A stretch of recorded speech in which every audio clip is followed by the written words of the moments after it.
ಯಸ್ಮಿನ್ ಸರ್ವಾಣಿ ಕರ್ಮಾಣಿ ಸನ್ಯಸ್ಯಾಧ್ಯಾತ್ಮಚೇತಸಾ ನಿರಾಸೀ ನಿರ್ಮಮೋ ಯಾತಿ ಪರಂ ಜಯತಿ ಸೋಚ್ಯುತಃ.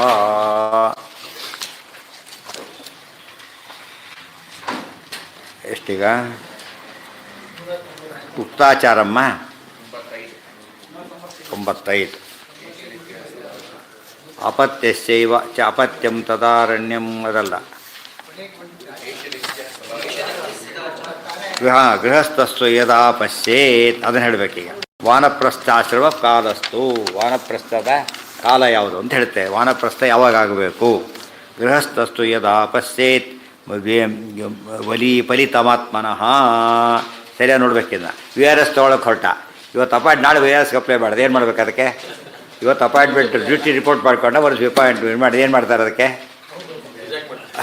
VRS ಅಲ್ಲ ಇದು ಮಾಡ್ತಾರೆ ಜೊತೆ ಹಾಕಿಬಿಡ್ತಾರೆ. ಅದು ಯಾವಾಗಾಯಿತು? ಅದಕ್ಕೆ ಗೌರ್ಮೆಂಟ್ ಏನು ಮಾಡಿದೆ? 20 ವರ್ಷ 15 ವರ್ಷ ಮಿನಿಮಮ್ ಸರ್ವಿಸ್ ಆಗಿದ್ದರೆ ಈ 10 ಬಂದಿರಬೇಕಲ್ಲ, ಹೆಚ್ಚೆ ಕಡಿಮೆ.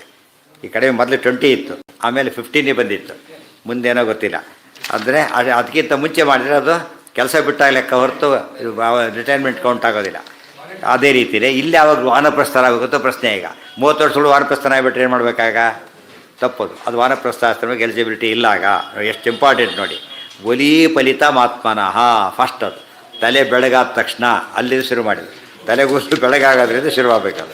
ಅಲ್ಲಿವರೆಗೂ ಕೂಡ ಅದು ಅಲ್ಲಿ ತಾತ್ಪರ್ಯ ಇರೋದಂದರೆ ಬೇಗ ಬೆಳಗಾಗುತ್ತೆ. 25 ವರ್ಷಕ್ಕೆ ಕಾರ್ಯ ಮಾಡಬೇಕಾದ್ರೆ ಇಲ್ಲಿ ಫಲಿತ ಆಗ್ಬೇಕು. ತಾತ್ಪರ್ಯ ವಯಸ್ಸಾದ ಅರ್ಥ ಆದ್ದರಿಂದ ಅದು ಡಿಸೀಸ್. ಅದು ಆ ರೀತಿ ಆಗೋರಿಗೆ ಏನಾಗಿರುತ್ತೆ? ಕೆಲವು ವಿಟಮಿನ್ ಶಾರ್ಟೇಜಿಂದ ಹಾಗಾಗಿರುತ್ತೆ. ಆದ್ದರಿಂದ ಅದು ದೋಷ ಅಲ್ಲ. ಅದು ಇದಕ್ಕಲ್ಲ, ವಾನಪ್ರಸ್ಥಕ್ಕೆ ಎಲಿಜಿಬಿಲಿಟಿ ಬರೋದಿಲ್ಲ ಅದು. ಅದು ಜನರಲ್ ಜಮಾನ್ಯ ಬಿಳಿ ಕೂದಲು ಬರೋದು ಯಾವಾಗ? ವಯಸ್ಸಾದ ಮೇಲೆ. ಅದಕ್ಕೆ ಆ ಉತ್ತಂಗನ ಕತೆ ಬರುತ್ತಲ್ಲ, ಅದು ಕಟ್ಟಿಗೆ ಹೊರೆ ಎತ್ತಿ ಕೆಳಗೆ ಹಾಕಿದೆ ಪಾಪ. ಒಂದು ಕೂದಲು ಸಿಕ್ಕಾಕೊಡ್ತು, ನೋಡ್ತಾನೆ ಬೆಳಗಾಗಿತ್ತು. ಅಯ್ಯೋ ಎಷ್ಟು ವಯಸ್ಸಾಯ್ತು ನನಗೆ, ನಾವು ಗುರುಗಳು ಮಂಗಳೇ ಮಾಡಿ ಕಳಿಸಿಲ್ಲ ವಾಪಸ್ ಅಂತ ಗಾಬರಿ ಆಗಿಬಿಟ್ಟಾಗ. ಅದಕ್ಕೇನೆ ತಲೆಯಲ್ಲಿ ಬೆಳಗಾಗೋದು ಏನು ತೋರಿಸುತ್ತೆ? ವಯಸ್ಸಾಗಿ ತೋರಿಸೋದಾದ್ರೆ ಬಿ ಕೇರ್ಫುಲ್ ಅಂತ ಅರ್ಥ. ಭಾರಿ ಹುಷಾರಾಗಿರಿ. ಉದಂಕನ ಕತೆ ಅಲ್ಲಲ್ಲ ಉದಂಕ. ಆ ಉದಂಕನಿಗೆ ಕೃಷ್ಣ ವಿಶ್ವರೂಪ ತೋರಿಸಿತ್ತು. ಅದು ಜವಾಬ್ದಾರಿ ಕಳೆದ ಮೇಲಲ್ಲ. ಕೆಲವು ಸಾಯವರೇ ಜವಾಬ್ದಾರಿ ಹೋಗೋದಿಲ್ಲ, ಅವನೇ ಮಾಡ್ತೀರಿ. ಹೆವಿ ಲೋಡ್ ಮಾಡಿರ್ತಾರೆ. ತೀರ್ಬೇಕಾದ್ರೆ ಇವು ಸತ್ರು ತೀರೋದಿಲ್ಲ. ಅದು ಇವು ಸತ್ತರೆ ವಾಸಿ, ಯಾವುದೋ ರೀತಿಯಲ್ಲಿ ತಿಳಿಸ್ಬೋದು. ಕೊನೆ ಪಕ್ಷ ಸತ್ತ ಅದಕ್ಕೆ ರೈಟ್ ಆಫ್ ಮಾಡ್ಬೋದು, ಇಲ್ಲದವ್ರು ಆಗೋದಿಲ್ಲ. ಆದ್ದರಿಂದ ಎಲ್ಲ ಅದು ಅರ್ಥ ಮಾಡಬಾರ್ದು. ಎಲ್ಲ ಜವಾಬ್ದಾರಿ ಕಳೆದ ಮೇಲಲ್ಲ. ಪ್ಲಾನ್ ಹೀಗೆ ಮಾಡಬೇಕು. ತಲೆಗುಂದು ಬೆಳಗಾಗವತ್ತಿ ಜವಾಬ್ದಾರಿ ಕಳ್ಕೊಂಡಿರ್ಬೇಕು. ಆ ಥರ ಪ್ಲಾನ್ ಮಾಡಬೇಕೆ ಹೊರತು ರಿಟೈರ್ ಆಗೋ ದಿವಸಕ್ಕೆ ಯಾವ ಡ್ಯೂಸ್ ಇರಬಾರ್ದಲ್ಲ ಆ ಟೈಪ್. ಅವತ್ತು ಶುರು ಮಾಡಿಬಿಟ್ರೆ ಗೋವಿಂದ ಸೆಟ್ಲ್ ಆಗೋತ್ತಿ ವರ್ಷಗಟ್ಟಲೆ ಆಗೋಗ್ಬಿಡೋದು. ಆ ತಿಂಗಳು ಗಂಟೆ ಮುಂಚೆ ಶುರು ಮಾಡಿಬಿಟ್ಟಿರ್ತಾನೆ ಆಗಲೇ. ಒಂದೊಂದೇ ವಾಪಸ್ ಕೊಡೋದು, ಇದು ಮಾಡೋದು ಏನೂ ಇಲ್ಲ, ಎಲ್ಲ ತೋತಾ ಬರ್ತಾನೋ. ಸೊ ರಿಟೈರ್ಡೇ ಸಿಂಪಲಾಗಿ ಹೋಗಿಬಿಡ್ಬೋದು. ಅದು ಆ ಅರ್ಥದಲ್ಲಿ ಬರಬೇಕು. ಫಲಿ ಇನ್ನೊಂದು ತಾತ್ಪರ್ಯ ಅಂದರೆ ಅಶಕ್ತಿ ಬಂದಾಗ. ಯಾವ ಶಕ್ತಿ? ಗೃಹಸ್ಥಾಶ್ರಮದಲ್ಲಿದ್ದು ನಿರ್ವಹಣೆ ಮಾಡ್ತಕ್ಕಂಥ ಶಕ್ತಿ ಹೋದ ಮೇಲೆ ಅಂತ ತಾತ್ಪರ್ಯ. ಸೊ ತಲೆಗಳು ಬೆಳಗಾಗೋದು ವಯಸ್ಸಾಗೋ ಸಂಕೇತ, ವಯಸ್ಸಾಗೋದು ಶಕ್ತಿ ಕಡಿಮೆ ಆಗೋದು ಸಂಕೇತ. ಆ ಟೈಮ್ನಲ್ಲಿ ಏನು ಮಾಡಬೇಕಾಗ? ರಿಟೈರ್ ಆಗೋದು ಉತ್ತಮ. ರಿಟೈರ್ ಮನೆಗೆ ಹೋದರೆ ಇದು ವಾನಪ್ರಸ್ಥಾಶ್ರಮ ಆಗಿದೆ. ಈಗ ಆಫೀಸಲ್ಲಿದ್ದರೆ ಗೃಹಸ್ಥ, ಮನೆಗೆ ಬಂದರೆ ವಾನಪ್ರಸ್ಥ ಇದ್ದಾಗಲೇ. ಯಾಕೆ ಬೆಳಗ್ಗೆ ಕೆಲಸಕ್ಕೆ ಹೋಗಾಗಿಲ್ವಲ್ಲ, ಮುಗಿತಾನೆ. ಅನುಗ್ರಹ ಇದ್ದರೆ ಅದಕ್ಕೇನು ಹೇಳಿದರು? ಕೃತಜ್ಞತೆಯಲ್ಲಿ ಏನಾಗ್ತಿತ್ತು? ಅದೇ ಹೇಳ್ತಿದ್ದು. ಕೃತಜ್ಞತೆಯಲ್ಲಿ ಏನಾಗ್ತಿತ್ತು ಅಂದರೆ ಯಾರು ಧರ್ಮ ಬಿಟ್ಟಿಲ್ಲ ಅದರಿಂದಾಗಿಯೇ ಅವರಿಗೆ ತಲೆಗೂದು ಬೆಳಗಾಗ ಲಕ್ಷ ವರ್ಷ ಆಯುಷ್ಯ. ಕೊನೆಗೆ ಲಾಸ್ಟದಲ್ಲಿ ವಾನಪ್ರಸ್ಥರಾಗ್ತಾಯಿತ್ತು. ಈಗ ಪ್ರಶ್ನೆ ಬರೋದಿಲ್ಲ. ಅದು ವಾಯುದೇವರ ಅನುಗ್ರಹ. ಅವರ ಭೀಮದೇವರ ಒಂದು ಪ್ರಾಣಾಯಾಮಾದಿಗಳು, ಇನ್ನೊಂದು ಅವರ ಶಾಸ್ತ್ರಾಧ್ಯಯನ. ಎರಡು ಮಾಡಿದ್ರೆ ಏನಾಗೋದಿಲ್ಲ, ತಲೆಗೂದಲು ಬೆಳಗಾಗೋದಿಲ್ಲ. ಅಂದರೆ ಕೂದಲು ಬೆಳಗಾಗದೇ ಇರ್ಬೋದು, ಅದು ದೊಡ್ಡದಲ್ಲ. ಆಸಕ್ತಿ ಶಕ್ತಿ ಕಡಿಮೆ ಆಗೋದಿಲ್ಲ. ಎಷ್ಟು ವಯಸ್ಸಾಗಿದ್ದರೂ ಕೂಡ ಏನಾಗಿರುತ್ತದೋ ಶಕ್ತಿ ಹಾಗೇ ಇರುತ್ತೆ. ಆದರೆ ಉತ್ಸಾಹ 90 ವರ್ಷಕ್ಕೆ ಅಷ್ಟು ಉತ್ಸಾಹ ಇರುತ್ತೆ. ಇಲ್ದೋದ್ರೆ 18 ವರ್ಷಕ್ಕೆ ಎಲ್ಲ ಏನು ಕೇಳಿದ್ರೆ ಅಯ್ಯೋ ಅಂತ ಕೂತಿರ್ತಾರೋ. ಅದು ಅಂದರೆ ಅಂತ ಯಾವುದ್ರಲ್ಲ ಆಸಕ್ತಿನೇ ಇಲ್ಲ. ಅದು ನಿಜವಾದ ವೃದ್ಧಾಪ್ಯ ಅಂದರೆ ಅದೇನೆ, ಹಾಗಿರಬಾರ್ದು. ಮುಂದೆ ಇತಿ ಸ್ಮೃತ್ಯುಕ್ತ ಅಪತ್ಯಶ್ಚೈವ ಚಾಪತ್ಯಂ ತದಾರಣ್ಯಂ. ಅಥವಾ ಇನ್ನೊಂದು ಟೆಸ್ಟ್ ಹೇಳಿದರು, ಅದು ಆಗಲಿಲ್ಲ, ಬೇಗ ಕೂಡ ಅದೊಂದು ಬರ್ಬೋದಲ್ಲ. ಇನ್ನೊಂದು ಟೆಸ್ಟ್ ಅದು ಏನಂದರೆ ಅಪತ್ಯಶ್ಚೈವ ಚಾಪತ್ಯಂ. ಮಗ ಹುಟ್ಟಿದ, ಮೊಮ್ಮಗ ಕಂಡ. ಸೊ ಸಭಾನೆ ಏನಾಯ್ತು ಅಲ್ಲಿಗೆ? ತಲೆ ಬೆಳೆದ ವಯಸ್ಸು ಅಂತ ತಾತ್ಪರ್ಯ. ಲೋಕದಲ್ಲಿ ಹಾಗೇನೆ. ಸೊ 70 ವರ್ಷದವ್ರು ಯಾರು ತಲೆ ಕೂಸಿದ್ರೆ ಮೊಮ್ಮಗಳ ಅಂತ ಕೇಳ್ತಾರೆ ಹೊರತು ನಿಮ್ಮ ಮಗನ ಅಂತ ಕೇಳೋದಿಲ್ಲ. ಯಾಕೆ? ಅದು ಕಾಮನ್ ಸೆನ್ಸ್. ಇನ್ನೂ ಜಾಸ್ತಿ ಆಗಿಬಿಟ್ರೆ ಇನ್ನೂ ಅದು ಕಾಲ ನೋಡಿಕೊಂಡು. ಅದಕ್ಕೆ ಅಪತ್ಯಸ್ಯ ಅಪತ್ಯಂ. ಅಪತ್ಯನ ಅಪತ್ಯ, ಅಪತ್ಯ ಅಂದರೆ ಮಗ, ಮಗನಿಗೆ ಮಗ, ಸಂತತಿಗೆ ಸಂತತಿ ಹುಟ್ಟಿದರೆ ತದಾರಣ್ಯಂ ಸಮಾಭಿಷೇತ್. ಯಾಕೆ ಗೊತ್ತಾ? ಇದೊಂದು ಕಾರಣ ಇದೆ. ಅಟ್ಯಾಚ್ಮೆಂಟ್ ಬೆಳೀತಾ ಹೋಗುತ್ತೆ, ಗೊತ್ತಾಯ್ತಾ? ಮೊಮ್ಮಗ ಅದು ಮತ್ತೆ ಬರಿ ಮಗ ಆಗಲಿ ಅಂತಲೇ ಎಂಡಾಗಿಬಿಡೋದು. ಅದಕ್ಕೆ ಅಲ್ಲಿ ಹೋಗಿಬಿಟ್ರೆ ಕ್ಷೇಮ. ಆದಷ್ಟು ಬೇಗ ಹಳ್ಳಿಯಲ್ಲಿ ಯತಿಗಳು ಒಂದೇ ಮನೆ ಬಿಚ್ಚೆ ಹೋಗಬಾರ್ದು. ಏನಾಗುತ್ತೆ ಹೋದರೆ ಅಭಿಮಾನ ಕ್ರಿಯೇಟ್ ಆಗುತ್ತೆ. ಅದಕ್ಕೆ ಯಾವಾಗಲೂ ಚೇಂಜ್ ಮಾಡ್ತಾಯಿರಿ, ಯಾವಾಗಲೂ ಚೇಂಜ್ ಮಾಡ್ತಾಯಿರಿ. ಒಂದು ದಿವಸ ಕೂಡ ಒಬ್ಬರ ಮನೆಗೆ ಹೋಗಬೇಡಿ. ಏನು ಮಾಡಿ ಬೇಕಾಗ 3, 5, 7, 7 ಮೇಲೆ ಹೋಗಲೇಬೇಡಿ ನೀವು. ಯಾತಕ್ಕೆ ಅಭಿಮಾನ ಆದಷ್ಟು ಕೂಡ ಇದಾಗಬಾರ್ದು ಅಂಥೇಳಿ. ಸೊ ಗೌರ್ಮೆಂಟ್ ಸರ್ವೆಂಟ್ ಟ್ರಾನ್ಸ್ಫರ್ ಅನುಕೂಲ ಆಗುತ್ತೆ. ಯಾತಕ್ಕೆ ಅಂದರೆ ಇಲ್ಲ, ಅವನು ಹೇಗೂ ಬಿಟ್ಟು ಹೋಗ್ಬೇಕು ಮತ್ತೆ ಅಂತ ಹೇಳಿಬಿಟ್ಟು ಆಗ್ತಾರೆ, ಮನೆ ಮಾಡೋದೆಲ್ಲ ಕೃಷ್ಣಾರ್ಪಣ ಮುಗಿದೋಯ್ತಲ್ಲಿ. ಆ ಥರ ಒಂದು ಕಂಪಲ್ಸರಿಲಿ ಇರುತ್ತೆ ಅವನಿಗೊಂದು ಅಭಿಮಾನ ಬಿಡಬೇಕು. ಬಿಟ್ಟು ಹೋಗಿ ಎಚ್ಚರ ಯಾವಾಗಲೂ ಕೂಡ ಟ್ರಾನ್ಸ್ಫರ್ ಆಗುತ್ತಾನೆ ಎಚ್ಚರ ಇಟ್ಕೊಂಡಿರ್ತಾರೆ. ಆದಷ್ಟು ಇಮ್ಮೂವಲ್ ಜಾಸ್ತಿ ಮಾಡೋಕ್ಕೆ ಹೋಗೋದಿಲ್ಲ ಅವನು. ಇಮ್ಮೂವಲ್ ಮಾಡಿದಷ್ಟು ಕೂಡ ಒಯ್ಯೋದು ಕಷ್ಟ ಆಗುತ್ತೆ. ಅದೇ ರೀತಿ ನಾವು ಅಪ್ಲೈ ಮಾಡಿಕೊಂಡ್ರೆ ಈ ಬೇಗ ಬಿಟ್ಟು ಹೋಗ್ಬೇಕು ಅಂತ ಕಾನ್ಸೆಪ್ಟ್ ಇದ್ದರೆ ಅವನು ದೊಡ್ಡ ದೊಡ್ಡ ರೀತಿ ಕಮಿಟ್ಮೆಂಟ್ ಮಾಡ್ಕೊಳ್ಳೋಕೆ ಹೋಗೋದಿಲ್ಲ. ಇವತ್ತು ಲಾಸ್ಟ್ ಲೋನ್ ಕೊಡೋದಿಲ್ಲ. ತುಂಬ ಜನ ರಿಟೈರ್ಮೆಂಟ್ ಹತ್ತಿರ ಇದ್ದಾಗ ಏನು ಮಾಡ್ತಾರೆ? ಲೋನ್ ಕೊಡೋದೇ ಇಲ್ಲ, ತೀರಿಸೋದು ಯಾರು ಅಂತ ಕೇಳ್ತಾರೆ. ಸೊ ಆ ವಯಸ್ಸಾದ ಮೇಲೆ ಲೋನ್ ಕೊಡೋದಿಲ್ಲ ಅಂಬೋದು ಶಾಸ್ತ್ರದ ಆದೇಶ. ಅದು ಶಾಸ್ತ್ರದ ಪ್ರಕಾರ ನಡ್ಕೋತಾ ಇದ್ದಾರೆ ಅವರು. ಇನ್ನು ಕೊಟ್ಟರೆ ಉಪಯೋಗ ಇಲ್ಲ ಅಂಥೇಳಿ ಅದನ್ನೆಲ್ಲ ಅರ್ಥ ಮಾಡ್ಕೊಂಡು ಬಿಟ್ಟು ಹೋಗಬೇಕು. ಇತಿ ಸ್ಮೃತ್ಯುಕ್ತ ತದ್ಧರ್ಮಾಸ್ತು. ವಾನಪ್ರಸ್ಥದ ಧರ್ಮ ಹೇಗೆ ಅಂತ ಪ್ರಶ್ನೆ. ಭಾರ್ಯಾಂ ಪುತ್ರೇ ನ್ಯಸ್ಯ ಸಹವಾ 2 ಆಪ್ಷನ್ ಇದೆ. ಹೆಂಡ್ತಿನ ಬೇಕಾದ್ರೆ ಮಕ್ಕಳ ಜೊತೆ ಬಿಟ್ಟು ಹೋಗಿಬಿಡ್ಬೋದು, ಅಥವಾ ಕರ್ಕೊಂಡು ಜೊತೆ ಇಬ್ಬರು ವಾನಪ್ರಸ್ಥರಾಗ್ಬೋದು, ಅಥವಾ ತಾನು ಮಾತ್ರ ಹೋಗಿ ಹೆಂಡ್ತಿನ ಬಿಟ್ಟು ಹೋಗ್ಬೋದು. ಭರತ ಚಕ್ರವರ್ತಿ ಏನು ಮಾಡಿದ್ದ? ತಾನೊಬ್ಬನೇ ಹೋಗಿದ್ದ. ಇಬ್ಬರು ಜಿಕ್ಕಿಗಳಾಗಬೇಕಾಗ್ತಿತ್ತು. ಹಾಗೇನಿಲ್ಲ, ಒಬ್ಬರೇ ಆದ. ಅಭಿಮಾನ ಬಂತಲ್ಲ ಆ ಥರ ಒಬ್ಬರೇ ಆಯ್ತು. ಅಲ್ಲಿಗೆ ಜೊತೆ ಕರ್ಕೊಂಡು ಹೋಗಲಿಲ್ಲ. ಕೆಲವರು ಕರ್ಕೊಂಡು ಹೋದವರು ಇದ್ದಾರೆ. ಪುತ್ರ ಚಕ್ರವರ್ತಿ ಇಬ್ಬರು ಹೋಗ್ತಾರೆ, ಗಂಡ ಹೆಂಡತಿ ಇಬ್ಬರು ಹೋಗ್ತಾರೆ. ಚಾಯ್ಸ್ ಕೊಟ್ಬಿಟ್ಟಿದ್ದಾರೆ. ನಸ್ಯ ಸಹವಾ ಆದಾಯ ಅಗ್ನಿಯುತಃ. ಪ್ರತಿನಿತ್ಯ ಅಗ್ನಿಹೋತ್ರ ಅಗ್ನಿ ಕಾಪಾಡ ಅದ್ರಿಂದ ಅನಾಂಗ್ವಿತ್ಯಂ ಕರ್ಕೊಂಡು ಹೋಗ್ಬಿಡ್ಬೇಕಾದ್ರೆ ಅಗ್ನಿನ ಜೊತೆ ಕರ್ಕೊಂಡು ಹೋಗ್ಬೇಕು.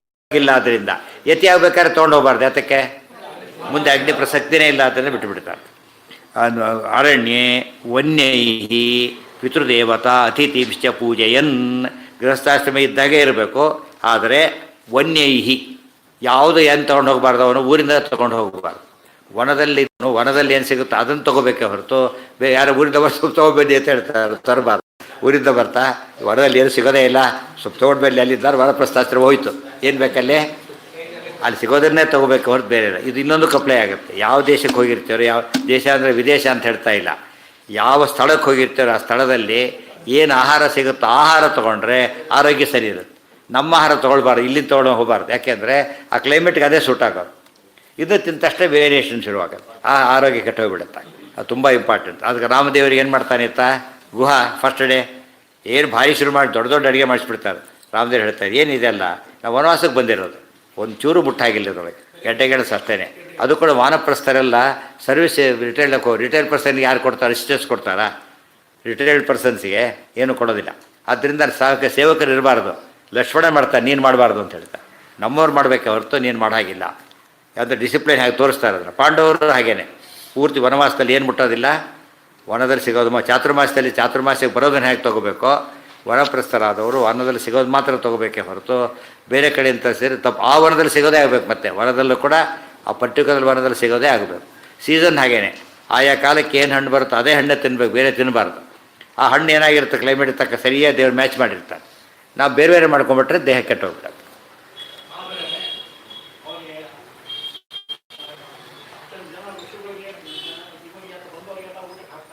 ಅಕ್ಷಯ ಪಾತ್ರೆ ಆ ಊಟ ಕೂಡ ಒಂದದೇ. ಈ ಊಟ ಹಾಕೋದಿಲ್ಲ. ಮತ್ತು ಮಠಕ್ಕೆ ಹೋದರೆ ವ್ರತದಾರಿಗೆ ಬರ್ತಾರಲ್ಲ ಹಾಗೆ ಸರಿಯಾದ ಮಠ, ಕೆಲವರು 2 ಮಾಡೋರಿರ್ತಾರೆ, ಅದಿಲ್ಲ. ಮಠಕ್ಕೆ ಬಂದರೆ ಮಠದ ಊಟನೇ ತೊಗೋಬೇಕು ಅಷ್ಟೇ ಹೊರತು ನಿಮ್ಮ ಅಡಿಗೆ ನಾವು ಮಾಡೋದಿಲ್ಲ ಅಷ್ಟೇ. ಅದಕ್ಕೆ ಅದನ್ನೇ ಮಾಡ್ತಿದ್ರು, ಬೇರೆ ಇಲ್ಲೇ ಇಲ್ಲ. ಏನು ಹೇಳಿ? ಹಾಂ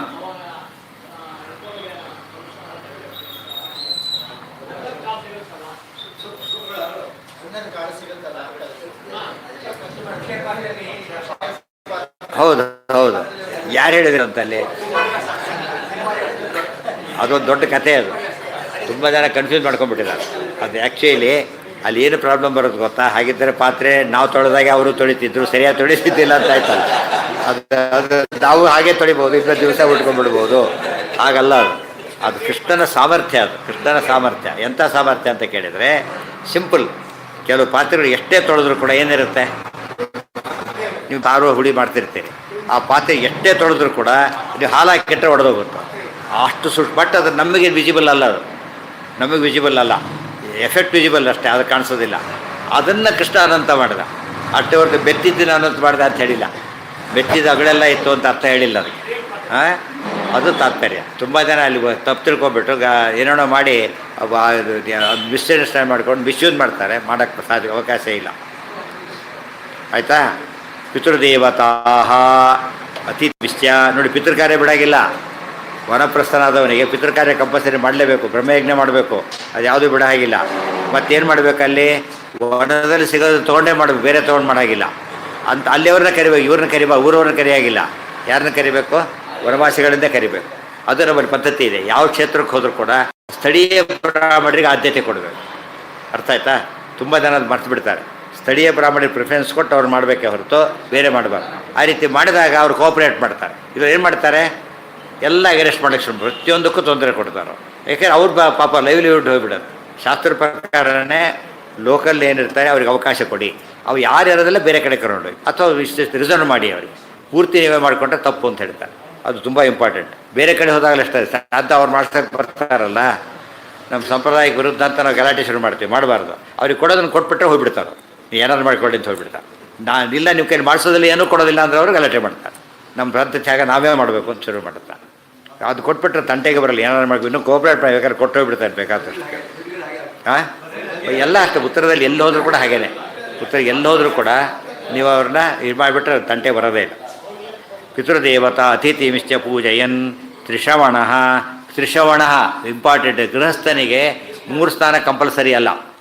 ವಾನಪ್ರಸ್ಥ 3 ಸ್ಥಾನ ಮಾಡಬೇಕು. ಯತಿಗಳವರಿಗೆ ಯಾಕೆ ಹೋಗ್ತೀವಿ? ವಾನಪ್ರಸ್ಥನಿಗೆ ಹೇಳ್ತಾರೆ ಫಸ್ಟಿಗೆ ತ್ರಿಶ್ರವಣ 3 ಹೊತ್ತು ಸ್ನಾನ ಮಾಡಬೇಕು. ಕೃಚ್ರಾಧಿಭಿ ಕಾಲಂ ವೆರಿ ಇಂಪಾರ್ಟೆಂಟ್. ಅಲ್ಲಿ ವಿಷ್ಣು ಪಂಚಕಾದಿಗಳು ಇಲ್ಲಿ ಒಂದು ಸೆಟ್ ಮಾಡಿದ್ರೆ ಸಾಕು. ವನಕ್ಕೆ ಹೋದಾಗ ಏನು ಮಾಡಬೇಕು? ಅವನು ಪ್ರತಿಯೊಂದನ್ನು ಮಾಡಬೇಕು. ಯಾತಕ್ಕೆ? ಬಂದಿರೋದೇ ವನಕ್ಕೆ. ಅಷ್ಟು ಸತ್ರ ಸಾಯಲಿಕ್ಕೆ ಬಂದಿರೋದು. ಅಥವಾ ಸತ್ರ ಅಂತ ಕಂಡೀಷನ್ ಹಾಕಬಾರ್ದು. ಏನು ಹೇಳಬೇಕಲ್ಲಿ? ಮಾಡೋದ್ರೆ ಮಾಡ್ಬೇಕಷ್ಟೇ. ಮಿಲ್ಟ್ರಿ ಅವ್ರು ಅಕಸ್ಮಾತ್ ಸತ್ರ ಅಲ್ಲಿ ಹೋಗಿ ಸಾಯಲಿಕ್ಕೆ ರೆಡಿ ಇರಬೇಕು. ಅವನು ಮಿಲ್ಟ್ರಿಗೆ ಹೋದಾಗ ಸಾಯ್ಬೋದು, ಬದುಕ್ಬೋದು. ಸೊ ವಾನಪ್ರಸ್ಥನಾದವನಿಗೆ ಆ ಕಾರಣ ಯಾವುದೂ ಹೇಳಾಗಿಲ್ಲ. ಪ್ರತಿ ವರ್ಷ ವಿಷ್ಣು ಪಂಚಕ, ಪ್ರತಿ ವರ್ಷ ಕೃಚ್ಛ್ರ, ಪ್ರತಿ ವರ್ಷ ಚಾಂದ್ರಾಯಣ, ಎಷ್ಟು ಮ್ಯಾಕ್ಸಿಮಮ್ ಮಾಡ್ತಾನೆ ಇರಬೇಕು ಅವನು. ಅದಕ್ಕೆ ವಾನಪ್ರಸ್ಥನಾಗೋದು ಅಂದರೆ ಸುಮ್ಮನೆ ಎಲ್ಲೋ ಹೋಗೋದಲ್ಲ. ಇಲ್ಲಿ ಎಷ್ಟು ಅನುಕೂಲ ಇದೆ ಅದೆಲ್ಲ ರಾಮದೇವ ಸೀತಾದೇವಿ ಹೇಳ್ತಾರೆ. ನಾನು ಬರ್ತೀನಿ ಅಂದ ತಕ್ಷಣ ಭಾರಿ ಕಷ್ಟ ಅಲ್ಲೆಲ್ಲ ಅಂತ ಹೇಳ್ತಾರೆ. ಅಲ್ಲ ಒಪ್ತೇನೆ ಅಂತ ಹೇಳ್ತಾರೆ. ತಾರತಮ್ಯ ತಾತ್ಪರ್ಯ ಅಂದರೆ ವಾನಪ್ರಸ್ಥ ಧರ್ಮಗಳು ಅಂದರೆ ಎಸ್ಕೇಪಿಸಮ್ ಅಲ್ಲ, ಅದಕ್ಕೊಂದು ವ್ಯವಸ್ಥೆ ಇದೆ. ಆದ್ದರಿಂದ ಅದಕ್ಕೆ ತಕ್ಕಂತೆ ಇಲ್ಲದೆ ಹೋದರೆ ವಾನಪ್ರಸ್ಥನಾಗಿ ಬರೋದಿಲ್ಲ. ಕಾಲಂ ನೀತ್ವ ಶಕ್ತಿ ಹ್ರಾಸೇ ಹೃತ. ಅಲ್ಲಿಗೂ ಕಾಲ ಮೀರ್ತಪ್ಪ ಕೊನೆಗೆ ಏನು ಮಾಡೋಕ್ಕೆ ಬರೋ ಸ್ಥಿತಿ ಇಲ್ಲ. ಆ ಸ್ಥಿತಿ ಬಂದುಬಿಟ್ಟ. ಮೊದಲು ಇಲ್ಲಿ ಶಕ್ತಿ ಕಡಿಮೆ ಆಯಿತು ಅಂತ ಕಾಡಿಗೆ ಹೋದ. ಕಾಡಿನಲ್ಲಿ ಶಕ್ತಿ ಪೂರ್ತಿ ಹೊರಟೋಯ್ತು. ಏನು ಮಾಡಬೇಕಾಗ ನೋಡಿ, ಶಕ್ತಿ ಹ್ರಾಸೆ ಹುತಾಶನೆ ದೇಹಂ ತ್ಯಜೆ. ಅಗ್ನಿ ಪ್ರವೇಶ ಮಾಡಿ ದೇಹತ್ಯಾಗ ಮಾಡಬೇಕು. ಇದು ಫೈನಲ್. ಈ ರೀತಿ ಮಾಡಿದಾಗ ಅವನು ಸದ್ಗತಿಗೆ ಹೋಗ್ತಾನೆ. ಧೃತರಾಷ್ಟ್ರಾದಿಗಳು ಹಾಗೆ ಹೋಗೋದು. ಹುತಾಶನೆ ದೇಹಂ ತ್ಯಜೆ ಇತ್ಯಾದಯ ಸಪ್ತಮಸ್ಕಂಧೆ ಪ್ರಸಿದ್ಧಾ ವಿಸ್ತರಭಿಯ ನೇಹೋಚ್ಯಂತೆ. ಸಪ್ತಮಸ್ಕಂಧದಲ್ಲಿ ಬಂದಿದೆ ಈಗಾಗಲೇ, ಅದನ್ನು ಹೆಚ್ಚು ಹೇಳಿಲ್ಲ ಇಲ್ಲಿ ಅಂತ ಹೇಳಿ. ವಾನಪ್ರಸ್ಥಾಶ್ರಮ ಕಾಲವು ತ್ಯಾಜ್ಯ ಇತಿ ಯಾಜ್ಞವಲ್ಕ್ಯ ಹೇಳಿದ್ರಿ. ವಾನಪ್ರಸ್ಥಾಶ್ರಮ ಕಲಿಯುಗದಲ್ಲಿ ಮಾಡಲಿಕ್ಕೆ ಹೋಗಬೇಡಿ ಅಂತ ಹೇಳಿಬಿಟ್ಟು. ಯಾಕೆ ಹೇಳಿಲ್ಲ? ಮನೆ ಬರೋದೇ ವನಪ್ರಸ್ಥಾಶ್ರಮ ಇದ್ದಾಗ, ಆದ್ದರಿಂದ ಸಪ್ರೇಟ್ ಬೇಕಾಗಿಲ್ಲ. ಮೊದಲು ವನಗಳೂ ಇಲ್ಲ. ವನಕ್ಕೆ ಹೋದ್ರೆ ಯಾರೂ ಇಲ್ಲೇ ಇಲ್ಲ. ಅದು ಬೇರೆ ಜೊತೆಗೆ ಆ ಋಷಿಗಳು ಕಂಪ್ರಿ ಯಾರು ಇರ್ತಾರೆ? ವೀರಪ್ಪನಂತವ್ರು ಸಿಗ್ತಾರೆ ಹೊರತು ಆಚಾರ್ಯರು ಸಿಗ್ತಾರಾ? ಶ್ರಾದ್ದ ಮಾಡಲಿಕ್ಕೂ ಬರೋದಿಲ್ಲ. ಹಾಗಾಗಿಬಿಡುತ್ತೆ. ಇತಿ ಯಾಜ್ಞವಲ್ಕ್ಯ ಯುಗಧರ್ಮಾ ಪರಿಗ್ರಾಹ್ಯಾ ಸರ್ವತ್ರೈವಪಯೋಚಿತ ಯಥೋಚಿತಂ. ಯುಗಧರ್ಮಗಳು ಅಂತಿರುತ್ತಲ್ಲ, ಅದನ್ನು ಮರಿಬಾರ್ದು. ಕಾಲಧರ್ಮ, ಯುಗಧರ್ಮ ಒಂದು ಕಾಲ, ಕಾಲಧರ್ಮನ ಬಿಡಾಗಿಲ್ಲ. ದೇವರೇಣ ಸುತೋತ್ಪತ್ತಿ ವಾನಪ್ರಸ್ಥಾಶ್ರಮ. ಎಷ್ಟು ಇಂಪಾರ್ಟೆಂಟ್ ನೋಡಿ ಅದು. ದೇವರೇಣ ಸುತೋತ್ಪತ್ತಿ. ಬೇರೆ ಯುಗದೊಳಗೆ ಮಕ್ಕಳಾಗದೆ ಹೋದರೆ ದೇವರ ತನ್ನ ತಮ್ಮನಿಂದ ಮಗನ ಪಡಿಬೋದಾಗಿತ್ತು. ಅದು ಕಲಿಯುಗದಲ್ಲಿ ಬ್ಯಾಂಡ್ ಅಂತ ಹೇಳ್ತಾರೆ. ಅದೆಲ್ಲ ಇಲ್ಲ. ಆಮೇಲೆ ಸರ್ವತ್ರೈವ ಯಥೋಚಿತಂ. ಆಮೇಲೆ ದತ್ತಾಕ್ಷತಾಯ ಕನ್ಯಾಯ ಪುನರ್ದಾನಂ ಪರಸ್ಯ ವೈ. ಅಕ್ಷತ ಕನ್ಯಾ ಅಂತಿರ್ತಾರೆ. ಮದುವೆ ಆಗಿರುತ್ತೆ, ಇನ್ನು ಮಕ್ಕಳು ಏನು ಗಂಡ ಮನೆಗೆ ಹೋಗೇ ಇರೋದಿಲ್ಲ. ಅಕಸ್ಮಾತ್ ಗಂಡ ಸತ್ತರೆ ಅವ್ರ ವಂಶ ಬೆಳೆಸೋಕ್ಕೆ ಅವಕಾಶ ಇತ್ತು. ಕಲಿಯುಗದಲ್ಲಿ ಇಲ್ಲ, ಗಾನ್. ಈಗ ಅದೇ ಮ್ಯಾಕ್ಸಿಮಮ್ ಆಗಿರೋದು. ಆ ಥರ ಆಗಿಬಿಟ್ಟಿದೆ. ಮಹಾಪ್ರಸ್ಥಾನ ಗಮನಂ, ಪಾಂಡವರು ಮಹಾಪ್ರಸ್ಥಾನಕ್ಕೆ ಹೋದರು. ಮಹಾಪ್ರಸ್ಥಾನಕ್ಕೆ ಹೋಗಬಾರ್ದು ಅಂತ ಹೇಳ್ತಾರೆ. ಮಹಾಪ್ರಸ್ಥಾನ ನಿಷಿದ್ಧ ಕಲಿಯುಗದಲ್ಲಿ. ಆಮೇಲೆ ಗೋಪಶುಶ್ಚ ಸುರಾಗ್ರಹ, ಆಮೇಲೆ ಗೋಪಶು ಅಂದರೆ ಜೀವಂತ ಪಶುವನ್ನು ಬಲಿ ಕೊಡೋದು ಬ್ಯಾಡ್, ಕೊಡಬಾರ್ದು. ಆಮೇಲೆ ಸುರಾಗ್ರಹ, ಯಾವ ಸೋಮರಸ ಪಾನ ಮಾಡಿಕೊಡೋದು. ಇದು ಸೋಮರಸ ಬೇರೆ, ಈ ಮದ್ಯಪಾನ ಬೇರೆ. ಆದರೆ ಅದನ್ನು ಮಾಡಬಾರ್ದು ಅಂತ ಹೇಳ್ಬಿಟ್ರೆ ಅಥವಾ ಮಿಸ್ಯೂಸ್ ಮಾಡ್ತಾರೆ ಅಂಥೇಳಿ ಇಲ್ಲೇ ಇಲ್ಲ. ತುಂಬ ಗಮನಿಸಬೇಕು ನಾವಾಗ. ಎಷ್ಟೋ ಕಡೆ ಪೇಪರಲ್ಲಿ ಬರ್ತಿರ್ತದೆ ಯಾವುದಾದ್ರು ಸೋಮರಸ ಪಾನ ಮಾಡಿದರು ಅಂತೇಳಿ. ಕಲಿಯುಗದಲ್ಲಿ ನಿಷಿದ್ಧ, ತೆಗೆದುಹಾಕಿಬಿಡಿ ಅಂತ ಹೇಳ್ತಾರೆ. ಅಲ್ಲ ಮಹಾಪ್ರಸ್ಥಾನ, ವಾನಪ್ರಸ್ಥಾನ, ವನಪರ್ವದಲ್ಲಿ ಬರೋದು ವನಪರ್ವದಲ್ಲಿ ಬರೋದು. ಮಹಾಪ್ರಸ್ಥಾನ ಅಂದರೆ ಒಂದು ಮನೆ ಬಿಟ್ಟು ಹೋದ್ರೆ ವಾಪಸ್ ಮುಂದಕ್ಕೆ ಹೋಗ್ತಾನೆ ಇರಬೇಕು, ನಿಲ್ಲಾಗಿಲ್ಲ, ನಾನ್ ಸ್ಟಾಪ್, ಎಲ್ಲೂ ಹಟ್ ಮಾಡೋಗಿಲ್ಲ, ಹೋಗ್ತೀವಿ, ಬಿದ್ದರೆ ಬಿಡ್ಬೇಕಷ್ಟೇ, ಅದೇ ಲಾಸ್ಟ್. ಆ ಥರ ಎಲ್ಲಿ ಸ್ಟಾಪ್ ಮಾಡಿದ್ರು ಕೂಡ ಮತ್ತೆ ಶುರುವಾಗುತ್ತೆ. ಅದು ಮಹಾಪ್ರಸ್ಥಾನ ಅಲ್ಲ, ಒನ್ಸ್ ಫಾರ್ ಆಲ್ ಗೋಯಿಂಗ್. ಮಾಡಿದ ಕೊನೆಗೆ ಅವರು ಉಲ್ಲೇಖ ವ್ರತ ಮಾಡಿ ಪ್ರಾಣತ್ಯಾಗ ಮಾಡ್ತಾರೆ. ಮಹಾಪ್ರಸ್ಥಾನ ಗಮನಂ ಗೋಪಶುತ್ವಂ ಸುರಾಗ್ರಹ ಅಸವರ್ಣಾಸು ಕನ್ಯಾಸು ವಿವಾಹಶ್ಚ ದ್ವಿಜಾತಿಷು. Very important. ಅಂದರೆ ಆ ಕಾಲದಲ್ಲಿ ಒಬ್ಬ ಬ್ರಾಹ್ಮಣ ಪುರುಷ, ಬ್ರಾಹ್ಮಣ ಸ್ತ್ರೀ, ಕ್ಷತ್ರಿಯ ಸ್ತ್ರೀ, ವೈಶ್ಯ ಸ್ತ್ರೀ, ಶೂದ್ರ ಸ್ತ್ರೀ 4 ಜನ ಮದುವೆಯಾಗಬಹುದಾಗಿತ್ತು. ಶೂರರಾಜ ಹಾಗೆ ಮಾಡಿದ್ದ. ಆದರೆ ಕ್ಷತ್ರಿಯರಾದರೆ ಬ್ರಾಹ್ಮಣ ಸ್ತ್ರೀ ಮದುವೆ ಆಗಾಗಿಲ್ಲ. ಕ್ಷತ್ರಿಯ ಸ್ತ್ರೀ, ವೈಶ್ಯ ಸ್ತ್ರೀ, ಶೂದ್ರ ಸ್ತ್ರೀ. ವೈಶ್ಯರಾದರೆ ವೈಶ್ಯ ಸ್ತ್ರೀ, ಶೂದ್ರ ಸ್ತ್ರೀ ಅಷ್ಟೇ. ಈ ಒಂದು ಕ್ರಮ ಇತ್ತು. ಇದೆಲ್ಲ ಕಲಿಯುಗದಲ್ಲಿ ಬ್ಯಾಡ್ ಅಂತ ಹೇಳ್ತಾರೆ. ಅದಕ್ಕೆ ನೀವು ಬ್ಯಾಡ್ ಆಗಿದ್ರೆ ಮಾಡೋ ಮನುಷ್ಯ ಸ್ವಭಾವ ಇರೋದು, ಬೇಡ ಅಂದರೆ ಬದಲು ಮಾಡ್ತೀನಿ ಅಂತಾರೆ. ಅದೇ ನಡೆದಿರೋದು. ಈಗ ಹೇಳ್ತಾರೆ ಮನೆಯಲ್ಲಿ ಈ ರೂಮ್ ಮಾತ್ರ ತೆಗಿಬೇಡ, ಫಸ್ಟ್ ತೆಗೆದೆ ಆ ರೂಮ್ನ, ಈ ಪುಸ್ತಕ ಬಿಟ್ಟು ಫಸ್ಟ್ ಅದನ್ನೇ. ಅದಕ್ಕೆ ಯಾರು ಓದಿಸ್ಬೇಕು ಅಂತಿದ್ರೆ ಇನ್ನು ಓದಬೇಡ ಅಂದರೆ ತಕ್ಷಣ ಓದ್ಬಿಟ್ಟಿರ್ತಾನೆ ನಾವು. ಸರ್ವಲ್ಲ ಓದಬೇಡ ಅಂತ ಶುರು ಮಾಡ್ತಾರೆ ಎಲ್ಲರೂ.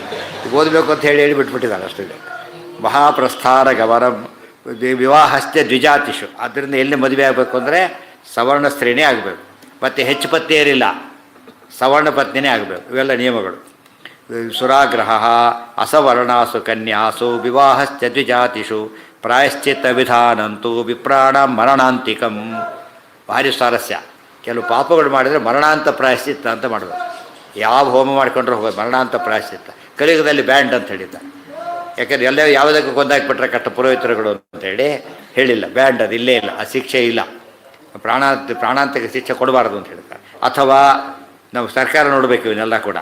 ಇವತ್ತು ಯಾತಕ್ಕೆ ಅಂತ ಕೇಳಿದರೆ ಪ್ರಾಯಶ್ಚಿತ್ತ ವಿಧಾನ ಅಂತೂ ಮರಣದಂಡನೆ ನಿಷೇಧ ಮಾಡಿ ಜೀವಾವಧಿ ಕೊಡೋದು.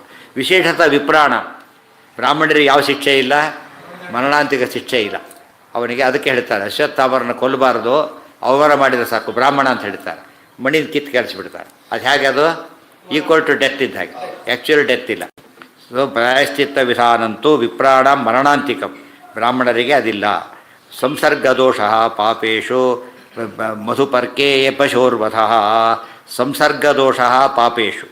ಮತ್ತು ಇನ್ನೊಂದು ಸ್ವಾರಸ್ಯ ಇದೆ. ಪಂಚಮಹಾಪಾತಕದಲ್ಲಿ 4 ಪಾತಕ ಮಾಡಿದವ್ರ ಜೊತೆಗಿದ್ದರೂ ಕೂಡ ಅವನು ಮಹಾಪಾತಕೆ ಅಂತ ಕರಿಬೇಕು. ಕಲಿಯುಗದಲ್ಲಿ ಹಾಗಿಲ್ಲ ಅಂತ ಹೇಳ್ಬಿಡ್ತಾರೆ. ಕಲಿಯುಗದಲ್ಲಿ ಅದನ್ನು ಎಕ್ಸೆಪ್ಷನ್ ಕೊಟ್ಟಿದ್ದಾರೆ. ಅರ್ಥ ಏನು ಅಂದರೆ ಅನಿವಾರ್ಯವಾಗಿ ಇವತ್ತೇನಾಗಬೇಕಾಗತ್ತೆ, ಇವತ್ತು ಬ್ರಾಹ್ಮಣರ ಅಗ್ರಹಾರ ಕಾನ್ಸೆಪ್ಟ್ ಹೊರಟೋಯ್ತಲ್ಲ ಈಗ. ಆ ರೀತಿ ನೀವು ವಾಸ ಮಾಡೋಂಗೇ ಇಲ್ಲ ನಾವೀಗ. ಅಗ್ರಹಾರದಲ್ಲೇ ಇರಬೇಕು ಬ್ರಾಹ್ಮಣ. ಪಕ್ಕದಲ್ಲಿ ಯಾರು ಇರ್ತಾರೆ. ಕಲಿಯುಗದಲ್ಲಿ ಯೋಚನೆ ಮಾಡಬೇಡಿ ಅಂತ ಹೇಳ್ಬಿಡ್ತಾರೆ. ಆದ್ದರಿಂದ ಇವತ್ತು ಎಲ್ಲೇ ಮನೆ ಸಿಕ್ಕರೂ ಕೂಡ ಅದನ್ನು ನೀವು ತೊಗೊಳ್ಬೋದೇ ಹೊರತು ಎಲ್ಲಿ ಬೇಕಾದ್ರೂ ವಾಸ ಮಾಡಿ ಅವ್ರ ದೋಷ ನಿಮಗೆ ಬರೋದಿಲ್ಲ. ನೀವು ಮೇಂಟೈನ್ ಮಾಡಬೇಕು ಮತ್ತೆ ಅದನ್ನು ಬರದಂತೆ ಮಾಡಿ. ಅಂದರೆ ಜೊತೆಗೆ ಅದು ಅಡ್ಜಸ್ಟ್ ಆಗಿ ಅಂತ ಅರ್ಥ ಅಲ್ಲ. ಅದಕ್ಕೆ ನೀವು ಇರೋದಕ್ಕೆ ಅವಕಾಶ ಅಲೋಡ್ ಅಂತ ಹೇಳಿದ್ದಾರೆ. ಸಂಸರ್ಗ ದೋಷ ಪಾಪೇಶು ಮಧುಪರ್ಕೆ ಪಶುರ್ವಧ. ಮಧುಪರ್ಕ ಅಂತ ಹೇಳಿದಾಗ ಅಂತ ಡಿಸ್ಟಿಂಗ್ವಿಶ್ಡ್ ಗೆಟ್ಸ್ ಬಂದ ಕಾಲಕ್ಕೆ ಪಶುವಧೆ ಮಾಡ್ತಕ್ಕಂಥ ಪದ್ಧತಿ ಇತ್ತು. ಯಾರಲ್ಲಿ ಬ್ರಾಹ್ಮಣರು ಮೊದಲಾದವರಲ್ಲ, ಕ್ಷತ್ರಿಯಾದಿಗಳಲ್ಲಿ. ಅದು ಬ್ಯಾಂಡ್. ಪಶುವಧೆ ಮಾಡಲೇಬಾರ್ದು ಅಂತ ಹೇಳ್ಬಿಟ್ಟು. ಅದೇ ಹೇಳಿದ್ದು. ದೊಡ್ಡ ಬೇರೆಯವ್ರಿಗೆ ಚೀಫ್ ಗೆಸ್ಟ್ಗಳು ಬಂದಾಗ ಅವರಿಗೋಸ್ಕರವಾಗಿ ಒಂದು ಒಳ್ಳೆಯ ಸಮಾರಂಭ ಮಾಡೋದು. ಇವತ್ತಿಗೂ ಪದ್ಧತಿ ಕಡಿಮೆ ಆಗ್ತಾಯಿದೆ. ಬಂಧುಗಳನ್ನ ಆಲೋಚನೆ ಮಾಡೋದಿಲ್ಲ ಮನೆ ಬರಲಿಕ್ಕಾದ್ದರಿಂದ. ಬಂದರೆ ಏನು ಮಾಡ್ತಾರೆ, ಅವರಿಗೆ ಒಂದು ಹಬ್ಬ ಮಾಡಿ ಕಳಿಸ್ಕೊಡ್ತಾರೆ. ಒಂದು 2-3 ದಿವಸ ಇದ್ದುಬಿಟ್ರೆ ಏನು ಮಾಡ್ತಾರೆ, ಸೆಂಡ್ ಆಫ್ ಪಾರ್ಟಿ ಕೊಡ್ತಾರೆ. ಒಂದೇ ದಿವಸ ಇದ್ದುಬಿಟ್ಟು ಅವತ್ತೇ ಅಡ್ಜಸ್ಟ್ ಮಾಡಿ ಕಳಿಸ್ತಾರೆ. ಇವತ್ತು ಆ ಪದ್ಧತಿ ಹೋಗಿದೆ. ಹಿಂದೆಲ್ಲ ಪದ್ಧತಿ ಇತ್ತು. ಅದು ಮಧುಪರ್ಕ ಅಂತ ಹೇಳಿದ್ರು. ಅದಕ್ಕೆ ಅತಿಥಿ ಪೂಜೆಯ ವಿಶೇಷಾಂಶ ಅದು. ಇದೆ, ಅದೇ ಹೇಳ್ತಾರೆ ಇದೆ. ಬಟ್ ಅದನ್ನು ಸಿಕ್ಕಾಪಟ್ಟೆ ಜಾರಿ ಮಾಡ್ಲಿಕ್ಕೆ ಹೋಗಬೇಡಿ. ಯಾಕೆಂದರೆ ಹೇಳೋರಿಗೂ ಕಾಂಪಿಟೆನ್ಸ್ ಬೇಕು. ಅದಕ್ಕೆ ಒಬ್ಬ ಯಾವುದೋ ಇದು ನ್ಯಾಯಾಧೀಶನಿಗೆ ನೀವು ಟ್ರಿಬ್ಯುನಲ್ಗೆ ಹೋಗ್ತೀವಿ, ಯಾವುದೋ ಟ್ರಿಬ್ಯುನಲ್ ಮಾಡೋದನ್ನ ಶಿಕ್ಷೆ ಎಲ್ಲ ಕೊಡೋದಿಲ್ಲ ಅವರು. ಯಾಕೆ? ಟ್ರಿಬ್ಯುನಲ್ ವ್ಯಾಪ್ತಿ ಬರೋದಿಲ್ಲ. ಅದು ಬರೀ ನ್ಯಾಯ ಅಷ್ಟೇ ಹೇಳ್ತಾರೆ. ಅದು ಎಲ್ಲರಿಗಿಲ್ಲ, ಎಲ್ಲರಿಗೂ ಅಥಾರಿಟಿ ಇಲ್ಲ ಅದಕ್ಕೆ. ಯಾರ್ಯಾರು ಪೊಲೀಸರು ಮಾತ್ರ ಹೊಡಿತಾರೆ, ಬೇರೆಯವ್ರು ಹೊಡೆದ್ರೆ ಅಪರಾಧ ಹೇಗೋ ಹಾಗೆ. ಪೊಲೀಸರು ಹೊಡಿಬೋದು, ಬೇರೆಯವ್ರು ಹೊಡಿಬಾರದಲ್ಲ, ಆ ಥರ ಇದೆ. ಅದೆಲ್ಲ ಇಲ್ಲೆಲ್ಲ ಅದು ನರಕದೊಳಗೆ, ಇಲ್ಲೇ ಬಿಟ್ಟರೆ ಗೋವಿಲ್ಲ, ಸಾಧ್ಯನೇ ಇಲ್ಲ. ಸಂಸರ್ಗ ದೋಷ ಪಾಪೇಶು ವಧುಪರ್ಕೆ ಅದು ರಾಜ ಕೊಡೋ ಶಿಕ್ಷೆ, ರಾಜ ಕೊಡ್ಬೋದು, ರಾಜರೇ ಇಲ್ವಲ್ಲ ಈಗ. ದೀರ್ಘಕಾಲ ಪುತ್ರಂ ದತ್ವಾ ಇತರೇಷಾಂತು ಪುತ್ರತ್ವೇನ ಪರಿಗ್ರಹ, ಪುತ್ರಂ ದತ್ವಾ ಇತರೇಷಾಂತು ಪುತ್ರತ್ವೇನ ಮಕ್ಕಳನ್ನು ಇವ್ರ ಪುತ್ರ ಅವ್ರ ಪುತ್ರ ಅಂತ ಎಕ್ಸ್ಚೇಂಜ್ ಮಾಡ್ಕೊಳ್ಳೋದು, ಅದು ಯಾವುದೂ ಇಲ್ಲೇ ಇಲ್ಲ ಕಲಿಯುಗದಲ್ಲಿ, ಬ್ಯಾಂಡ್ ಅದು. ಚಿನ್ನಶೇಖರನ ಆ ರೀತಿ ತೊಗೊಂಡು ಇವರೇನು ಮಾಡ್ತಾರೆ, ವಿಶ್ವಾಮಿತ್ರ ತಮ್ಮ ಮಗನನ್ನಾಗಿ ಸ್ವೀಕಾರ ಮಾಡ್ತಾರೆ. ಆ ರೀತಿ ಕಲಿಯುಗದಲ್ಲಿ ಹಾಗೆಲ್ಲ ದತ್ತಪುತ್ರಕ ಬೇರೆ, ಈ ಎಕ್ಸ್ಚೇಂಜ್ ಮಾಡೋ ಪುತ್ರಕತ್ವ ಇದಿಲ್ಲ. ದೀರ್ಘಕಾಲಂ ಬ್ರಹ್ಮಚರ್ಯಂ ಮತ್ತು ನೈಷ್ಠಿಕ ಬ್ರಹ್ಮಚರ್ಯ ಅಂತ ಕರೀತಾರೆ. ಅಂದರೆ ಜೀವನ ಪೂರ್ತಿ ವಿವಾಹವಾಗದೇ ಇರೋದು. ಕಲಿಯುಗದಲ್ಲಿ ಹಾಗೆ ಮಾಡಬೇಡಿ ಅಂತ ಹೇಳ್ತಾರೆ. ಕಲಿಯುಗದಲ್ಲಿ ಏನಾಗಬೇಕು, ಬ್ರಹ್ಮಚರ್ಯ, ಪೂರ್ತಿ ಬ್ರಹ್ಮಚರ್ಯ ನಿಷಿದ್ಧ. ಆದ್ದರಿಂದ ಒಂದು ಹಂತದವರೆಗೂ ಇರಬೇಕೆ ಹೊರತು ದೀರ್ಘಕಾಲ ಬ್ರಹ್ಮಚರ್ಯ ನಿಷಿದ್ಧ. ಇವತ್ತು ಕಂಪಲ್ಸರಿ ಆಗ್ತದೆ ಬಂದಿದೆ, ಮದುವೆನೇ ಆಗೋದಿಲ್ಲ ಅನೇಕರಿ ಪಾಪ. ನರಮೇಧ ಅಶ್ವಮೇಧಕಂ, ನರಮೇಧ ಅಶ್ವಮೇಧ ಯಾಗಗಳನ್ನು ಮಾಡಬಾರ್ದು. ನರಮೇಧ ಯಾಗ ಅಶ್ವಮೇಧ ಯಾಗಗಳು ನಿಷಿದ್ಧ, ಕಲಿಯುಗದಲ್ಲಿ ಇಲ್ಲ. ಅಲ್ಲೆಲ್ಲ ಮಾಡ್ತಿರ್ತಾರೆ, ಹಾಗಾಗಿ ಒಂದು ಕುದುರೆ ಕೊಲ್ತಾರೆ ಅಂತ ಅರ್ಥ, ಅಶ್ವಮೇಧ ಯಾಗ ಆಗೋದಿಲ್ಲ. ಕಲವು ಯುಗೇ ತ್ಯುಮಾನ್ ಧರ್ಮಾನ್ ವರ್ಜಾನ ಹುರ್ಮನೀಷಿಣಃ. ಕಲಿಯುಗದಲ್ಲಿ ಇದರ ಅರ್ಥ ಬೇರೆ ಯುಗದಲ್ಲಿ ಅಲೋ ಆಗಿತ್ತು, ಕಲಿಯುಗದಲ್ಲಿ ಏನು ಮಾಡಿದ್ದಾರೆ, ನಾಟ್ ಅಲೋ. ಕಲಿಯುಗದಲ್ಲಿ ಅವಕಾಶ ಇಲ್ಲ. ಇದು ಸರಿಯಾಗಿ ತಿಳ್ಕೊಂಡ್ರೆ ಯಾವುದು ಬಿಡಬೇಕು ಕಲಿಯುಗದಲ್ಲಿ ಅಂತ ಗೊತ್ತಾಯಿತು. ಅಲ್ಲಿಗೆ ನಾಳೆ ದಿವಸ ಮುಂದಿನ ಮಾತು. ಸರ್ವೇಂದ್ರಿಯ ಪ್ರೇರಕೇಣ ಶ್ರೀ ಪ್ರಾಣಪತಿ ನೇರಿತಃ ಯದವೋಚಮಹಂ ತೇನ